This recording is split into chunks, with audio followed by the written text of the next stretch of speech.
High heat moves in tomorrow. We've been avoiding the 90s for a good week. Those move back in tomorrow with high humidity that we felt already today, and that sets us up for possibly dangerous levels of heat into tomorrow afternoon. Heat advisories will be in effect by that point across all of southern Wisconsin and northern Illinois. Noon to 10 is when we're expecting to see the brunt of the heat, so this is a long duration event. You're definitely going to want to take it easy out there if you have to be out in the heat. Temperatures right now still warm, but definitely not going to be looking at anything hot overnight. It will be plenty stuffy though, thanks to the high humidity in place. 72 coming for the overnight low under a mainly clear sky and a light breeze out of the south. Then as we get into tomorrow, heating up fast from there. Early in the morning is when you want to get in those outdoor activities, because as you can see, the temperature is still below 80 and the heat index not as much of a factor. We get beyond 9 o'clock and that's when that heat really builds up quickly into the 80s to near 90 by noon. And look at the heat index jumping a good 20 degrees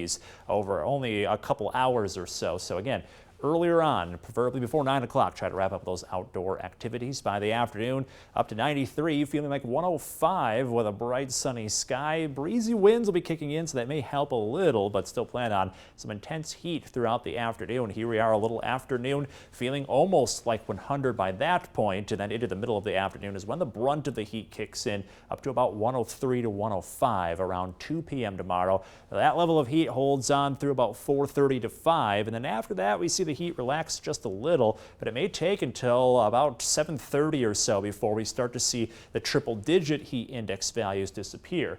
Here we are at 10 o'clock when those advisories start to expire, so that's when the heat index drops below 90, but as you can see, going into the overnight hours, we're still not looking at much relief from the heat until very early Sunday morning when a chance for storms moves through. So if you're going to be out in the heat tomorrow, just make sure you're taking it easy, because heat illnesses can set in quickly. If you start to feel faint, dizzy, you've got nausea and a rapid pulse, you might be suffering from heat exhaustion, so get into the air conditioning as quick as possible. Heat stroke is a dangerous situation. That's when you stop sweating, you're still feeling nauseous, you may start to pass out, and you have a rapid but strong pulse. Call 911 as that's an emergency situation. By Sunday morning, we're looking at some storms which may help cool us off. You can see strong storms likely to our north. They'll enter the picture very early Sunday on a weakening trend. Depending on how rapidly they weaken, that'll determine if we see severe weather or not. You can see on Future Track that line of storms enters the picture at around 4 in the morning. Looking somewhat intense with some heavy rainfall, but not necessarily severe. Those strong storms whip through the area before sunrise and then exit after sunrise at dry weather for the rest of Sunday. But again, depending on how quickly those weaken, may get some severe weather in the area. Strong storms possible early Sunday. Just a slight risk for severe weather. Wind, hail, and flash flooding will be the main threats. So have ways to get alerts, especially loud ones, since they're coming through very early Sunday morning. Those storms may cool us off, though, down into 86 for a high at the end of the weekend.